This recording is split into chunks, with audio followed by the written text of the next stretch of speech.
সত্যি মধ্যপ্রাচ্যের যুদ্ধ পরিস্থিতি গোটা বিশ্বকে ভয় ধরাচ্ছে, কিন্তু যেভাবে আমেদাবাদে বিমান বিপর্যয় হয়েছিল সেই বিপর্যয়ের কথা ভাবলেও ভয়ে সিঁতিয়ে যাচ্ছে সাধারণ মানুষ। কিন্তু এর মাঝেও আবারও সেই এয়ার ইন্ডিয়ার বিমানে বিপর্যয়। এবার কলকাতা থেকে বিমানটি যখন রওনা দেওয়ার কথা ছিল তখনই যান্ত্রিক ত্রুটি ধরা পড়ে। সান ফ্রান্সিসকো থেকে কলকাতা হয়ে মুম্বাইগামী বিমানের যান্ত্রিক ত্রুটি, AI-180 বিমানের যান্ত্রিক ত্রুটি।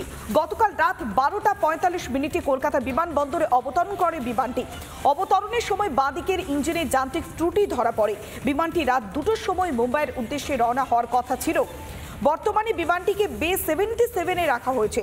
যাত্রীদের নামিয়ে দেওয়া হয়েছে বিমান থেকে, অন্য বিমানে যাত্রীদেরকে পাঠানো হয়েছে। কিন্তু এখানেই প্রশ্ন, আগে থেকে কেন বিমান মেরামতি করা হচ্ছে না? বিমান যাত্রার মধ্যে কেন এই ধরনের মারাত্মক ত্রুটি, একেবারে ইঞ্জিনের সমস্যা, সেই মারাত্মক ত্রুটি কেন মেরামতি করতে হচ্ছে? উঠছে একাধিক প্রশ্ন।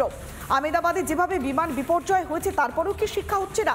যেভাবে এতগুলো মানুষের বেঠোকে প্রাণ গেল, যেভাবে একের পর এক বিষয় সামনে আসছে, কোন জায়গায় ত্রুটি তা কিন্তু এখনো পর্যন্ত পরিষ্কার নয়। তার মাঝে আবারও সেই এয়ার ইন্ডিয়ার বিমানে যান্ত্রিক ত্রুটি। এবার AI-180 বিমানে যান্ত্রিক ত্রুটি। সান ফ্রান্সিসকো থেকে কলকাতা হয়ে মুম্বাইগামী বিমানে ত্রুটি। গতকাল রাত ঠিক 12:45 কলকাতা বিমানবন্দরে অবতরণ করে, অর্থাৎ নির্ধারিত যে সময় ছিল সেই 12:45।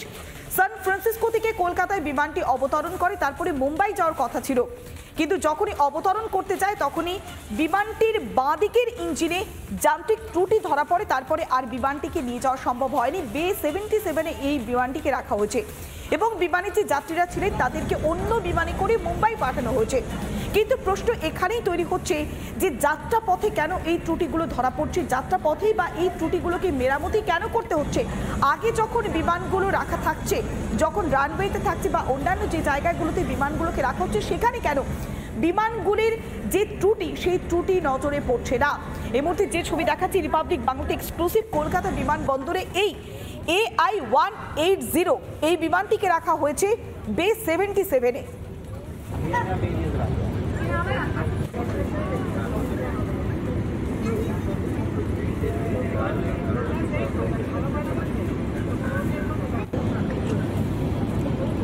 এই মুহূর্তে সেই কলকাতা বিমানবন্দরে যখন AI-180 বিমানটি অবতরণ করে সেই মুহূর্তে যাত্রীদের মধ্যে উৎকণ্ঠা কাজ করছে। সেই বিমানের ভেতরে ছবিটা দেখাচ্ছে রিপাবলিক বাংলাতে, একেবারে এক্সক্লুসিভ ছবি। AI-180 সান ফ্রান্সিসকো থেকে কলকাতায় আসার পর সেই ছবিটা দেখাচ্ছি। তারপরে তড়িঘড়ি বিমান যাত্রীদেরকে নামানো হয়, অন্য বিমানে করে তাদেরকে মুম্বাই পাঠানো হয়। এই মুহূর্তে কলকাতা বিমানবন্দরের বে-77-এ রাখা হয়েছে এই বিমানটিকে।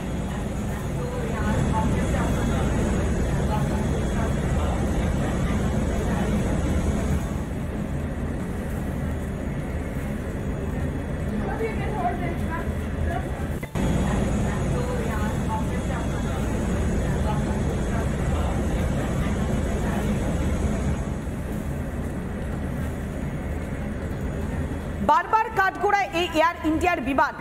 এবার এয়ার ইন্ডিয়ার বিমানে যান্ত্রিক ত্রুটি, AI-180 বিমানে যান্ত্রিক ত্রুটি। কয়েকদিন আগে আমেদাবাদে বিমান বিপর্যয়, সেখানে ছিল এই এয়ার ইন্ডিয়ার বিমান, অভিশপ্ত সেই বিমান AI-171।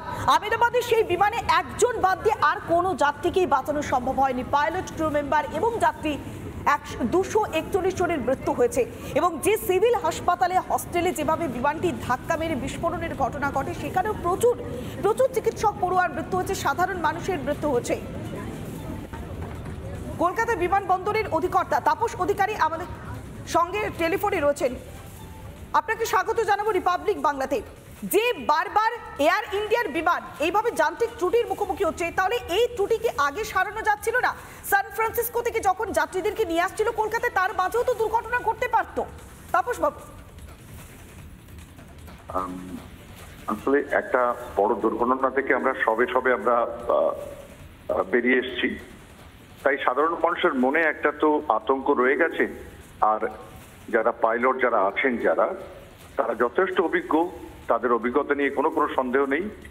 কিন্তু এখন হচ্ছে কি, একটু সামান্য কোথাও সন্দেহ দেখা দিলেই তারা মনে হচ্ছে, যেগুলো আগে হয়তো মনে হতো এগুলো তারা নিজেরাই ম্যানেজ করে নিতে পারবেন, এখন মনে হচ্ছে না, সেই সামান্যতম কোনো সন্দেহ দেখা দিলেই তারা সেগুলো তাদের মনে হচ্ছে বোধহয় ত্রুটিটা অনেক বেশি, অনেক বড় মাপের, সেই জন্য তারা এই যেটাকে বলে প্রিকশন হিসেবে তারা এগুলো করছেন। আমার মনে হয় না এটা তেমন মানে প্যানিক হওয়ার মতো কোনো ঘটনা। এত বড় একটা এরোপ্লেন, তাতে এত যন্ত্রাংশ, এত রকমের তাতে সিস্টেম যেগুলো আছে, সেটাতে অনেক কিছু হতে পারে, ছোটখাটো অনেক কিছু হতে পারে। সেই ছোটখাটো জিনিসটাকেই আমাদের সাধারণ মানুষের হিউম্যান সাইকোলজি থেকে সেটাকে আমরা একটু বেশি করে দেখছি, মানে বেশি আশঙ্কিত হয়ে পড়ছি আমার মনে হয়। তো আমার মনে হয় এটা নিয়ে আশঙ্কিত হওয়ার কিছু নেই, কেননা আমি নিশ্চিত আমাদের যে যারা এয়ার ইন্ডিয়া বা বিভিন্ন এয়ারলাইন্সে যেসব গ্রাউন্ড ইঞ্জিনিয়ার আছে তারা যথেষ্ট অভিজ্ঞ, আর এগুলো সারানোর পক্ষে তারা যথেষ্ট সক্রিয়, এবং সমস্ত যাত্রীদের আমার মনে হয়, আমি এক সাধারণ নাগরিক এবং যাত্রী হিসেবে বলতে পারি যে আপনারা এত প্যানিক হবেন না, তাদের উপর ভরসা রাখুন, আমাদের পাইলটদের উপর ভরসা রাখুন, আপনাদের যাত্রা তারা সুরক্ষিত রাখবে। বেশ, অনেক ধন্যবাদ। এয়ার ইন্ডিয়ার বিমানে যান্ত্রিক ত্রুটি, AI-180 বিমানে যান্ত্রিক ত্রুটি। সান ফ্রান্সিসকো থেকে কলকাতা হয়ে মুম্বাইগামী বিমানে যান্ত্রিক ত্রুটি ধরা পড়ে। রাত ঠিক 12:45 কলকাতা বিমানবন্দরে জরুরি অবতরণ করে, আর তারপরেই বাদিকের ইঞ্জিনে যান্ত্রিক ত্রুটি ধরা পড়ে। রাত ঠিক 2টোয় মুম্বাইয়ের উদ্দেশ্যে রওনা দেওয়ার কথা ছিল, কিন্তু সেই বিমানে না পাঠিয়ে অন্য বিমানে পাঠানো হয় যাত্রীদের। বিমানটিকে রাখা হয়েছে বে 77-এ। এই মুহূর্তে সেই ছবি দেখাচ্ছি রিপাবলিক বাংলাতে এক্সক্লুসিভ।